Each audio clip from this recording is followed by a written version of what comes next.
Meus amados, a paz e a graça do nosso Senhor e Salvador Jesus Cristo, amém? Nós estamos dando início agora a um estudo bíblico que terá por tema a regeneração de todas as coisas. Dentre alguns vídeos nós vamos tratar desse assunto. E eu creio que o Senhor vai iluminar a nossa mente com mais profundidade sobre a obra de regeneração. Você que assiste esse vídeo nesse momento, quero pedir que se inscreva nesse canal e deixe aí o seu like, como também compartilhar esses vídeos nas suas redes sociais, para que assim você possa estar me ajudando a pregar a palavra do reino de Deus. Amém? Sem mais delongas, vou fazer aqui uma breve oração e nós vamos já entrar na palavra de Deus. Você que está em casa, que tem a palavra de Deus e quer assim acompanhar esse estudo, isso vai ser de suma importância para a sua vida, porque você vai conferir dentro da palavra de Deus aquilo que eu estou falando aqui para vocês. Amém? Vamos orar. Senhor, nosso Deus e Pai, desde já, meu Deus, venho pedir perdão pelos meus pecados, Senhor.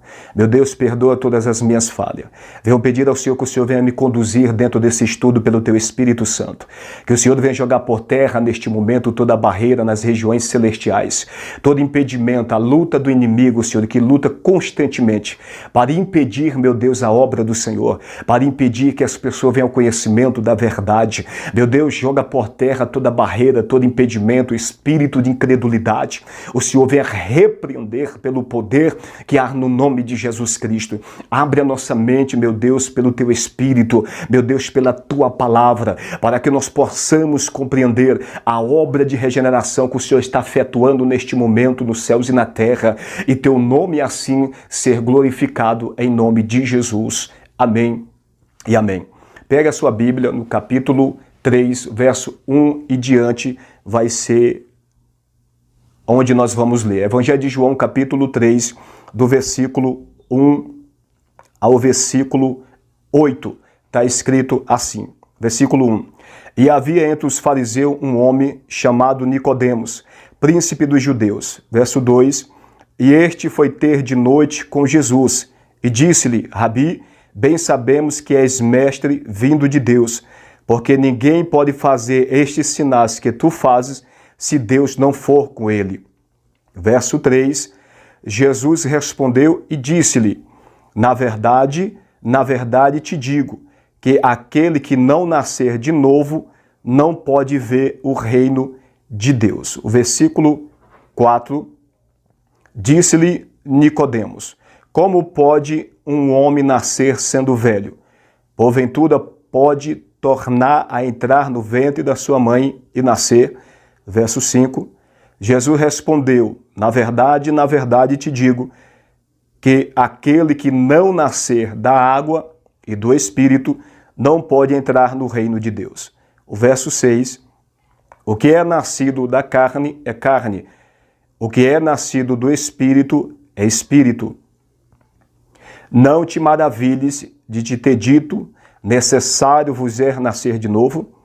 Verso 8, o vento assopra onde quer e ouve a sua voz, mas não sabe de onde vem, nem para onde vai. Assim é todo aquele que é nascido do Espírito. Amém, meus amados? Observe que o Senhor Jesus falando com o príncipe, por nome Nicodemos, um homem da lei, instruído, conhecedor da lei de Deus, conhecedor das profecias do Senhor dada a Israel, era um homem com profunda intimidade com as Escrituras. E o Senhor escolhe ele para trazer esse tema sobre a regeneração. Quero fazer aqui uma observação que quando a Bíblia fala de regeneração, como do novo nascimento, aqui dentro desse contexto está falando das duas coisas, é uma coisa só. Regeneração, novo nascimento. Amém? Então, observe que no versículo 3 do capítulo 3 do Evangelho de João, Jesus fala que aquele que não nascer de novo, os textos que está aí para vocês na tela, está destacado em vermelho, e isso é muito importante, por isso eu destaquei em vermelho algumas partes dos textos do capítulo 3, do versículo 3, do versículo 5, como também do versículo 6 e 7, tá bom? E o versículo 8 eu destaquei algumas partes dentro de cada versículo, em vermelho. Por que eu destaquei em vermelho? Para nós compreender melhor o que o Senhor está falando. No versículo 3 do capítulo 3, observe que Jesus fala que aquele que não nascer de novo não pode ver o reino de Deus. Aquele que não nascer de novo não pode ver o reino de Deus. Então observe que ele está falando que há uma necessidade do ser humano nascer de novo para poder então ver o reino de Deus. E nesse versículo ele está falando de ver, ou seja, está se referindo à visão espiritual. Nós sabemos que Deus é espírito e o reino de Deus é espiritual. Você não pode ver com os olhos físicos, mas sim com os olhos espirituais. E a única maneira do homem pecador ver o reino de Deus, ou seja, ver Cristo como único Senhor e Salvador da sua vida, se arrependendo dos seus pecados, é mediante ao novo nascimento. Amém? Nicodemo, obviamente, não entende. O versículo 5, Jesus explica que tipo de nascimento. Mas eu não vou entrar muito em detalhe aqui, pois para nós compreender o novo nascimento, nós precisamos voltar para Gênesis, é o que nós vamos fazer. Nós vamos voltar para Gênesis e ali nós vamos entender o que aconteceu na criação para que então o homem tenha novamente a necessidade de nascer de novo para poder entrar no reino de Deus. Mas outra observância no verso 5. Jesus disse que aquele que não nascer da água e do Espírito não pode entrar no reino de Deus. O versículo 3, se não nascer, não pode ver. No versículo 5, se não nascer da água do Espírito, não pode entrar. Então, observe, primeiro, ver, para depois entrar. Se a pessoa não conseguir ver o reino de Deus, obviamente a pessoa não vai conseguir entrar. E o texto-chave para nós compreender a necessidade do homem nascer de novo é o versículo 6. O que é nascido da carne é carne, e o que é nascido do Espírito é Espírito. Aqui está falando da natureza pecaminosa do homem que é nascido da carne e a natureza espiritual do homem que é regenerado, ou seja, que nasce do Espírito de Deus. Mas nós vamos dar continuidade mais para frente dentro do capítulo 3. Mas antes vamos compreender Gênesis capítulo 1. Amém? Quando nós vamos para Gênesis capítulo 1, o versículo 26, e disse Deus, façamos o homem à nossa imagem conforme a nossa semelhança, e domine sobre os peixes do mar, sobre as aves do céu, sobre toda a terra. Observe que Deus está criando o homem no 6º dia da criação, com o objetivo de dar todo o domínio da sua criação nas mãos do homem. Observe que no capítulo 2, o versículo 5 de Gênesis, a parte finalzinha do verso, não havia homem para lavrar a terra. Isso em Gênesis 2, verso 5, parte final. Não havia homem para lavrar a terra.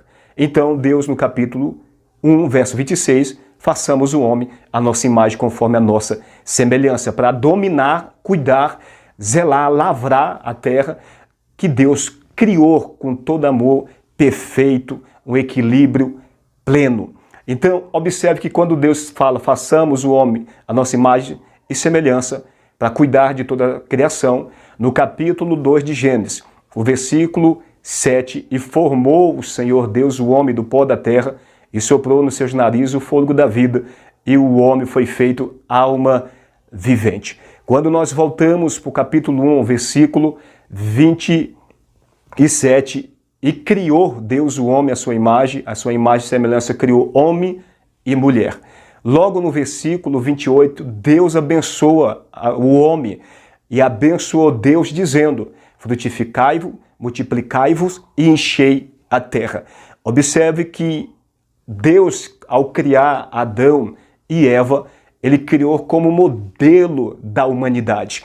Isso é de suma importância eu e você entender. Adão e Eva, Deus criou como modelo, como uma matriz. De Adão e Eva procederia toda a humanidade perfeitos como Adão e Eva era.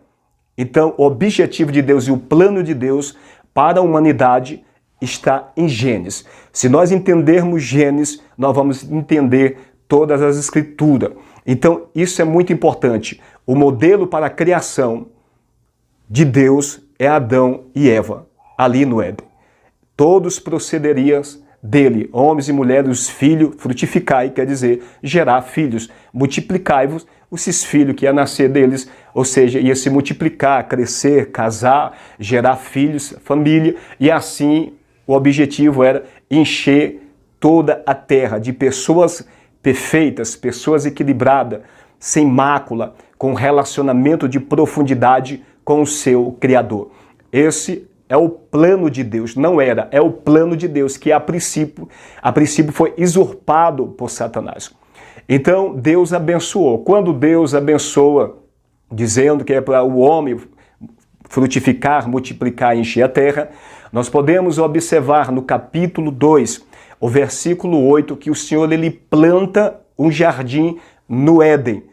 Outra observação aqui que é de suma importância. O jardim foi plantado no Éden. Não é o jardim no Éden, é o jardim no Éden. O Éden é uma geografia e o jardim foi plantado dentro do Éden. Isso é importante, você vai entender mais para frente. E ali, quando Deus planta o jardim no Éden, Deus faz brotar, Deus planta árvores agradáveis à vista. Esse é outro ponto importante, porque em toda a criação Deus não usa essa palavra árvores agradáveis à vista. Somente no Éden ele cria árvores agradáveis à vista, ou seja, eram árvores diferentes, certamente. O Éden não era um lugar igual toda a criação, mas era um lugar diferente de toda a criação, ou seja, um lugar de... Nós podemos entender que o Éden era uma espécie de sede, pois Deus ali se apresentava todos os dias para se comunicar com o homem. E outra observação muito importante é que Deus não morava com o homem. Deus visitava o homem, Deus passeava no jardim. Então logo nós entendemos que Deus não morava, Deus não habitava constantemente, mas Deus visitava e passeava pelo jardim. Nós vamos entender o porquê disso nos outros estudos, no decorrer desse estudo, tá bom? Então, Deus ele cria o jardim do Éden, coloca o homem lá para lavrar e guardar, ou seja, para cuidar da criação de tudo que Deus fez. No versículo 9 do capítulo 2, Deus, ao plantar essas árvores agradáveis à vista e boa para a comida, o Senhor coloca também a árvore da vida no meio do jardim. Essa expressão meio é muito importante nas Escrituras para nós entender outras revelações. Por quê? Porque Deus é o centro de toda a existência. Tudo Deus está no meio. Por que no meio? Porque Deus é o centro de toda a existência. Deus é a própria vida. Então, tudo tem que estar conectado em Deus e Deus está sempre no meio. O Senhor Jesus ele foi crucificado entre os dois ladrões. A árvore da vida, aqui que nós estamos mencionando, está no meio do jardim do Éden.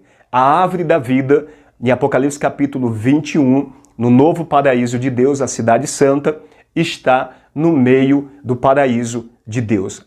Apocalipse versículo 21 e 22. Então observe que Deus está sempre no meio, pelo fato dele ser o centro de toda a existência. Deus coloca a árvore da vida, como também a árvore da ciência do bem e do mal.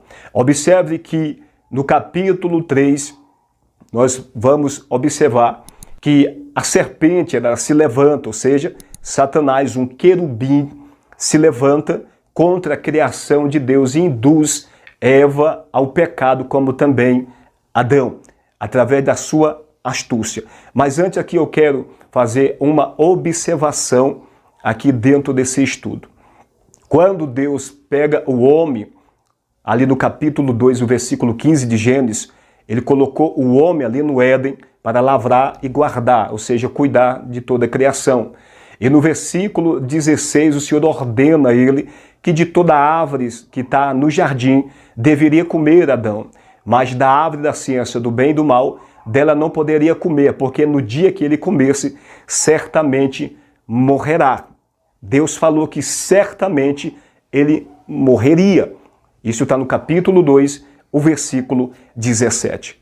Quando começa a tentação, as investidas de Satanás no capítulo 3, Eva começa a conversar com a serpente, a dar ouvido à sua voz, como algo comum e natural. Parecia ser algo comum e natural. E Eva, ela vai ali conversando com a serpente já chega dizendo no capítulo 3, verso 1, é assim que Deus diz, ou seja, contradizendo a palavra que anteriormente o seu Criador dera a Adão. E certamente Adão passou esse ensinamento para Eva, de que todas as aves do jardim estariam livres para se alimentar, menos da árvore do conhecimento do bem e do mal. Se você quer conhecer mais e saber mais sobre esse estudo, assiste a segunda parte desse estudo, porque eu creio que Deus vai continuar falando conosco. Amém? Fique na paz do nosso Senhor Jesus.